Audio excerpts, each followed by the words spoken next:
Before we start with the video, we want to talk about our sponsor, Aura.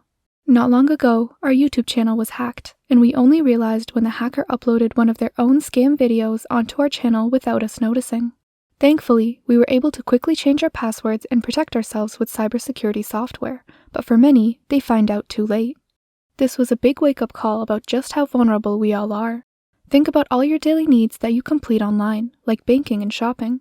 With all the information we put on the web, getting hacked isn't just annoying, it's a real security risk. Now this is where Aura comes in. Aura is an all-in-one digital security solution that helps protect you from hackers, scammers, and identity thieves. They monitor the dark web for your personal information, alert you if anything is found, and even help you opt out of data broker sites that sell your info. Plus, they offer features like identity theft insurance, financial fraud protection, and a built-in VPN to keep your information safe. Aura also provides 24/7 support to ensure that you're never alone when facing security threats. If you've ever worried about your online security, Aura makes it simple to take control. You can try Aura for free for 2 weeks by visiting aura.com/serious or clicking on the link in our description. Don't wait until it's too late. Protect yourself today.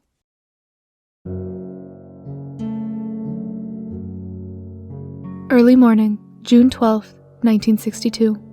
Prison guards at America's infamous Alcatraz Federal Penitentiary had just begun their routine wake-up call to inmates in their cells.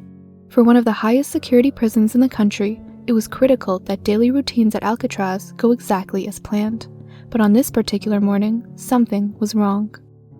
Despite multiple calls to wake up, 3 inmates, brothers John and Clarence Anglin and Frank Morris, did not get out of their beds.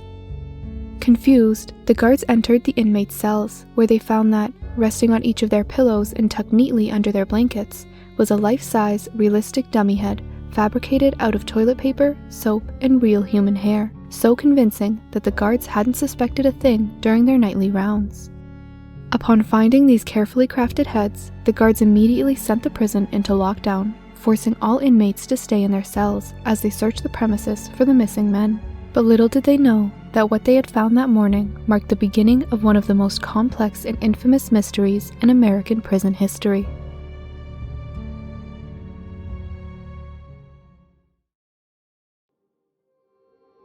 Alcatraz, or the Rock, is a relatively small island right off the coast of San Francisco.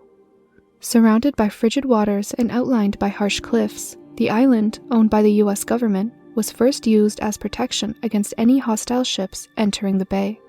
But as time passed, the weaponry that had been installed on the island became outdated, and the government needed to find another use for Alcatraz.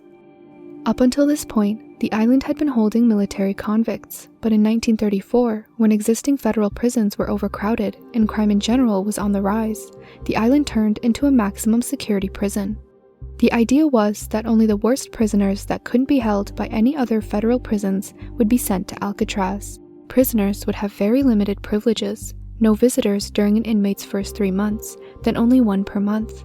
Mail from relatives would only be given to inmates after they'd been retyped on different paper, and any form of radio, magazines, or newspapers were banned. But the prison wasn't just hard on the prisoners. The prison guards at Alcatraz were hand-picked and received specialized training to handle the inmates. Gymnastics, marching, boxing, wrestling, jiu-jitsu, psychology, criminology, and much more was needed to train these men into the guards that would later work at Alcatraz. They were to follow specific instructions, like never show keys to inmates, never drop a padlock. When searching a cell, leave it in the same way you found it, so as to not alert an inmate that it had been searched. The Rock, rightfully so, had gained a reputation as a hard, end-of-the-line prison where only the worst of the worst criminals were sent. And in America at the time, there was no shortage of them.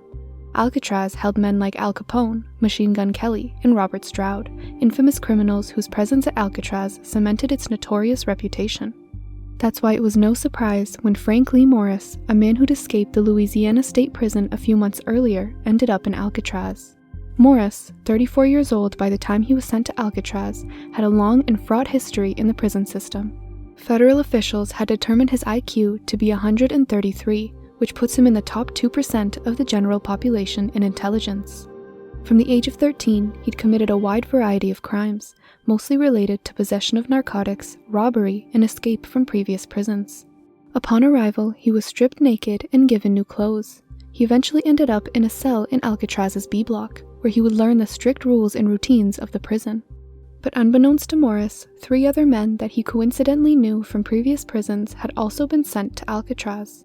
The Anglin brothers, John and Clarence, had also been imprisoned for their bank heists and repeated escapes.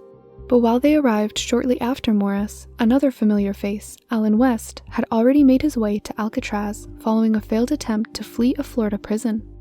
They were all put in the same row of cells in the prison's B block, Morris in cell 138, West in 140, and the Anglin brothers in 150 and 152. Every day, they would be awoken by a whistle at 6:30 a.m., when they would be expected to wash up, get dressed, and clean their cell. At 7 a.m., they would be filed into the mess hall or cafeteria for breakfast. In the past, Alcatraz had an absolute silence rule where inmates were not allowed to speak to each other at all, especially while eating. But by this point, the early 1960s, that rule had become more relaxed and inmates were allowed to talk quietly. Nevertheless, after 20 minutes of breakfast, they'd be marched to work where they would finish tasks like laundry, prison maintenance, and food preparation. The rest of the day mostly consisted of work, and by the end of the day at 9:30 p.m., it was lights out, and the inmates were to be counted in their cells. Over the course of the 2 years that Frank Morris was in the prison, it's not clear what exactly drove him to think of escaping. Maybe the monotony of prison life was getting to him. The long days on Alcatraz have been recounted as eternally boring and repetitive. Maybe he'd always been thinking of escaping, and was just waiting for the right time. After all, Morris had escaped from prisons in the past. No matter his reasoning, it was clear that Morris, a seasoned criminal and escapee, thought he could escape Alcatraz, and this time he was sure he wouldn't get caught. But for now, he needed help, and a plan. It was commonly known among the inmates at Alcatraz that there were around 8 ventilator holes leading to the roof of the cell house. They hadn't been used in many years, so it was assumed that they all had been sealed with cement, but Allen West later discovered that the one above cell block B, where the 4 inmates lived, hadn't been cemented. It was also around this time when Frank Morris discovered that the cement wall surrounding the air vent in the back of his cell had deteriorated over time and was soft enough to chip away at. So, after sharing this information with each other, Frank Morris, Allen West, and the Anglin brothers got to work. Their first task was to create a way out of their cells. Using sharpened spoons stolen from the cafeteria, the 4 men began the painstaking process of digging through the concrete around their air vents. Since the Anglin brothers were in adjacent cells, as well as Morris and West, one would keep lookout for any guards while the other chipped away at their air vent. During work or dinner, they would hide their progress with anything they could find, dangling towels, briefcases, instruments, anything that could cover their work. However, as the holes in their cells grew bigger and wider, it became more difficult to inconspicuously hide them. So, the men had the idea to create false cardboard ventilation grills that they would put in place of the real one. They painted it, varnished it, and when they'd finally removed the real ventilator grill, replaced it with the fake one. After a few weeks of tedious digging, step 1 was complete. Frank Morris and the Anglin brothers had successfully created tunnels large enough to escape their cells. Although, by this point, Allen West seemed to be falling behind. His hole wasn't quite finished.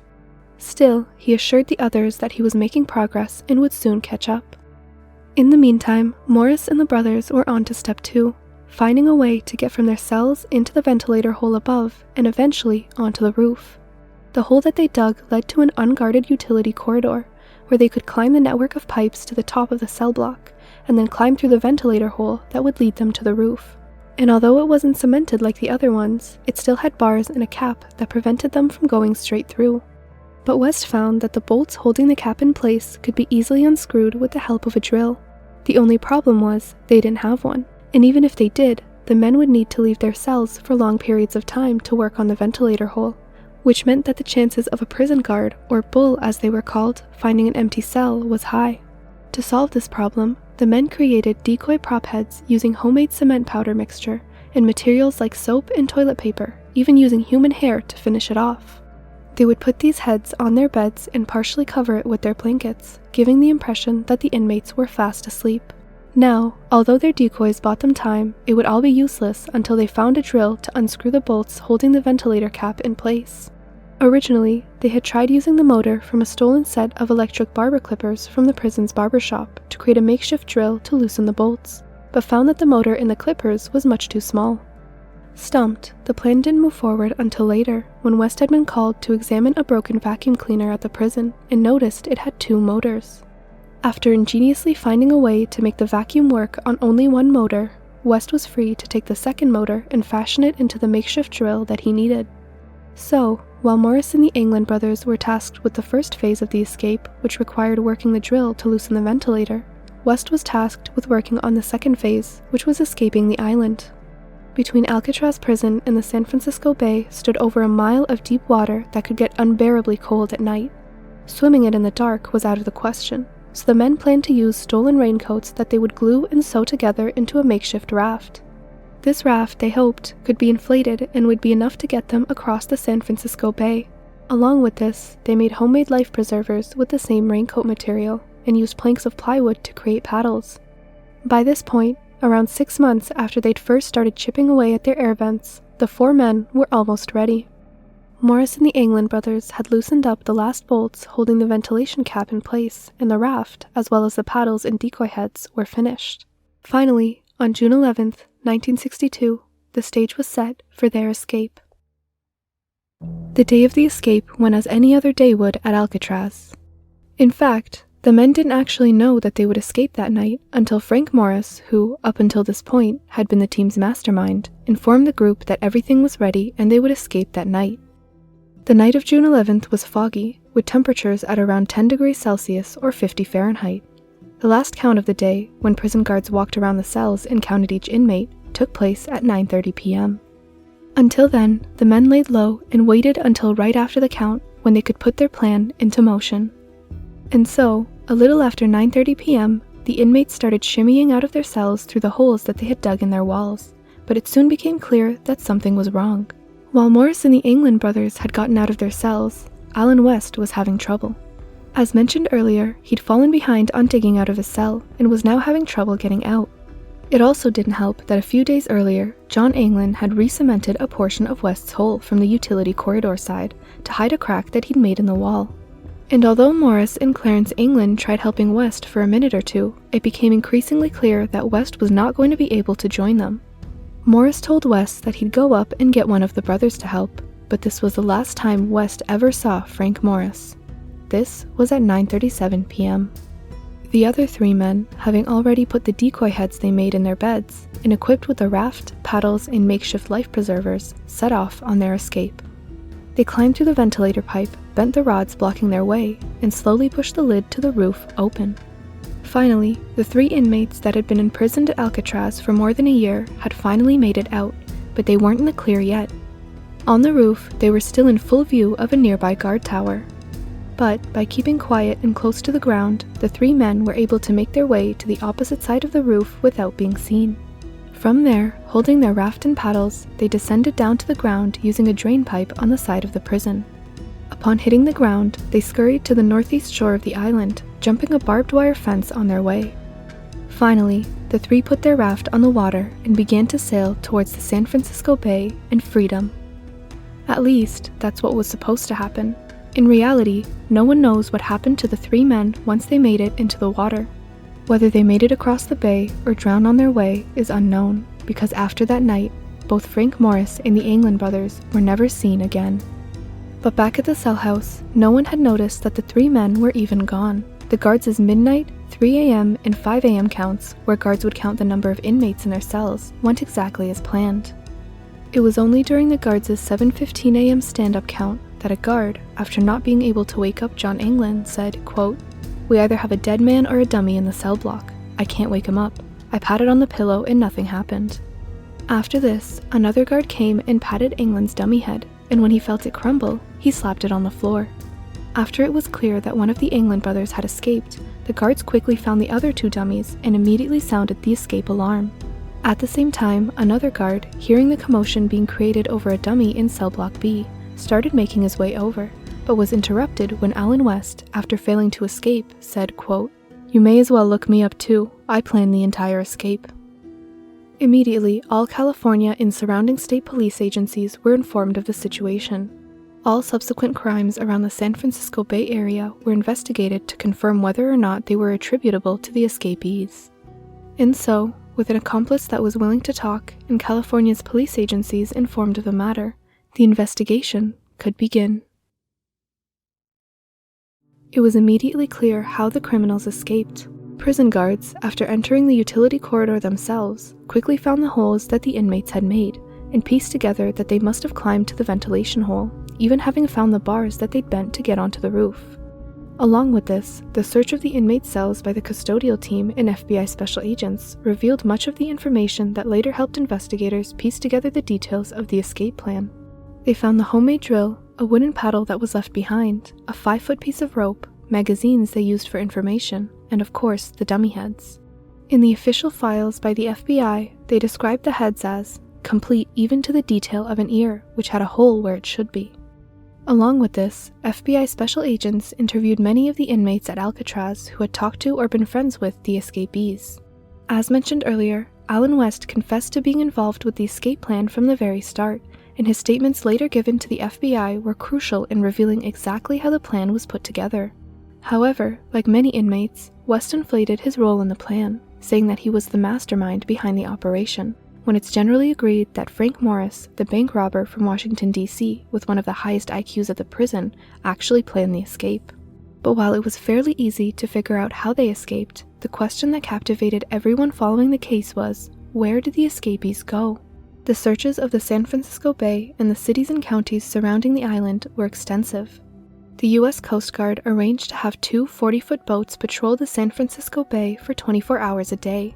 Helicopters were used daily to search both the bay and the beaches outlining San Francisco in Marin County. What helped police narrow down the search, though, was something that Allen West had told them about their plan once they got off the island. We had talked about going to Angel Island. It was believed that there would be less chance of detection if we proceeded in that direction. Upon getting to the mainland, we had decided that we would commit a burglary so that we could obtain guns and clothes and then steal a car. It was our desire to go as far from this area as we could, although we had no plan as to where we would go.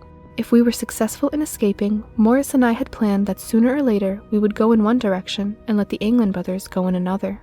So, one of the first things that police did was launch a massive search of the island, deploying over 150 officers to scour more than 100 deserted buildings, beaches, and cliffs. FBI special agents also interviewed residents along Marin County Bay facing Angel Island, hoping someone had seen something. But despite their efforts, the FBI report concluded that no evidence was found to indicate the escapees ever reached the island. But although police couldn't find the inmates themselves, it seemed as though the inmates left a lot in the San Francisco Bay. Even as far back as the day the search started, police began discovering wooden paddles, pieces of clothing, and life preservers in the water. But the most curious find was a small package that police found in the area just north of Alcatraz Island. Made from the same raincoat material as the escapees' raft, the leaking package, when cut open, revealed a total of 90 items, mostly soaked notes of addresses, pictures with names, receipts, and handwritten letters which clearly belonged to the Anglin brothers. Many of the people whose names and addresses appeared in this package were later interviewed, most saying they knew nothing of the escape and hadn't been contacted by the brothers at all. However, this discovery was essentially the first real piece of evidence that might have suggested that the raft had sunk and the inmates drowned along with it. But it raised an urgent question. Assuming that the inmates did drown in the San Francisco Bay, then where did the currents carry their bodies? Or, based on the currents, would it even have been possible for the inmates to reach Angel Island the night they intended? During the investigation, authorities brought in experts to determine where the escapees could have ended up the night of their escape. According to these experts, at the time of the escape, around 10 p.m., if a free-floating object had entered the bay, the west-flowing tides would have carried it out into the ocean from under the Golden Gate Bridge. This means that attempting to make it to Angel Island using a free-floating raft the escapees were on would have been nearly impossible, as it would have required them to somehow cut across the tides and sail north, towards the island. Additionally, if we assume they did drown on their journey, the tides would have also carried their bodies out to sea, making it unlikely that their bodies would ever be found. Now, during the investigation, divers did try to search for the bodies, the raft, or any other piece of evidence that would shed some light on what exactly happened that night, but the waters surrounding Alcatraz were unforgiving. The currents were notoriously strong, constantly shifting and sweeping away anything in their path, and visibility on some days was nearly zero, making it impossible to properly search the bay floor. News of the escape spread quickly, igniting public fascination across the country. And while the FBI investigation continued, theories swirled on the fate of the inmates. Had they made it onto shore that night and successfully evaded capture? Or had they succumbed to the currents, their bodies drifting away into the Pacific Ocean, never to be found again? We'll go through the major pieces of evidence in the official FBI reports that argue both for and against the possibility that they made it out alive. The arguments against the inmates' survival are obvious. Since the start of the investigation, officers and civilians on and around the San Francisco Bay had been finding debris that was seemingly left behind during the inmates' escape. As mentioned before, patrol boats had picked up paddles similar to the ones that the inmates made, homemade life preservers with material that was similar to the raincoats they stole in the prison, and pieces of clothing that were similar to what Alcatraz inmates wore. At one point, in September of 1962, a few months after the escape, a fisherman in the bay even caught a piece of human cranium in the water. The bone was completely clean of any hair or skin, and it was clear that it was worn out. Although, upon expert examination, it was determined that the bone had been in the bay for more than a year. It had also been detached from the rest of the body for much longer than a few months, meaning it couldn't have been that of the inmates. Although, to many, these scattered pieces of debris were signs of a failed plan. To them, it seemed likely that the inmates had been overtaken by the strong currents, causing their makeshift raft to break apart, leaving debris behind in the bay. Some might theorize that perhaps the inmates had some outside help, a family member or friend with a boat that could have picked them up and driven them away. Although, this seems unlikely as it would have been impossible to communicate with the outside world from within Alcatraz, let alone coordinate a specific date for pickup. It's even more unlikely that someone would have risked sailing out into the bay night after night for months, waiting for a signal that might never come. In fact, FBI investigators did interview many of the inmates' friends, family, and anyone who could have known where they went. Most of them claimed that they had no idea where these inmates could or would have gone, and that they hadn't heard from them in years. Most inmates that were later interviewed at Alcatraz claimed that they knew the inmates but never talked to them, and if they did, there was no mention of any escape attempt. One eerie sighting worth mentioning is that of the SS Norvell, whose crew reported a floating body in July, just a month after the escape. The men on the ship reported seeing a body floating roughly 20 miles northwest of the Golden Gate Bridge, dressed in what appeared to be dirty white trousers, resembling prison attire. Unfortunately, the crew delayed reporting the sighting as they didn't have any radio access to US channels, and picking up the body would have delayed their voyage, which prevented the authorities from confirming the body's identity. Upon reporting their sighting 3 months later, police checked the Coast Guard's files for any missing persons matching the description, finding only the escaped inmates as possible matches. The coroner for San Francisco City later said that it could be possible that the body was that of one of the inmates. But despite the evidence that seemed to point towards a tragic end in the bay, other clues and strange reports hinted at a different possibility, that perhaps the escapees had, against all odds, made it to freedom. Over the years, many individuals came forward, claiming to have seen men resembling the England brothers and Frank Morris all over America. One man claimed that he saw 2 nervous men eating in a restaurant in Oakland, California, and that they appeared similar to the England brothers. Although, after being shown the FBI pictures of the inmates, he said that the men didn't look identical to the pictures. Another man claimed that he'd actually talked with a man who was identical to John Anglin at a bar in Virginia. This witness claimed that he knew John as they were both serving time at a Lewisburg prison back in 1959, and was shocked when he saw him walk into the bar. John allegedly walked up to the witness and said, "Hello," and then the man's name, which is blacked out in the FBI reports. The witness then responded with, "John, is it you?" To which John said, "I'll be in touch," and then left the bar with another unidentified man. The witness claimed that the man had short, neatly trimmed hair, a clean-shaven face, and appeared identical to the photos circulated by the FBI. He was adamant about his identification, asserting that he knew John Anglin well and was not mistaken. The result of this sighting didn't lead to any confirmed follow-up, as the authorities couldn't verify further details. However, the witness maintained that he was telling the truth, and even said that he was willing to take a lie detector test. Despite his certainty, there was no subsequent verification that this individual was indeed John Anglin, and the sighting remained one of many unconfirmed reports. A few days after the escape, on June 18th, Alcatraz warden Olin Blackwell received a taunting postcard that read, "Ha ha, we made it. Frank, John, Clarence." Upon investigation, handwriting analysis revealed that the writing did not match Clarence England's known samples. Comparisons with John England and Frank Morris's writings were inconclusive due to limited reference material. Additionally, no fingerprints were found on the postcard either, casting doubt on its authenticity. Eventually, in 1979, 17 years after the escape, the FBI closed its file on Alcatraz, transferring the case to the U.S. Marshals Service.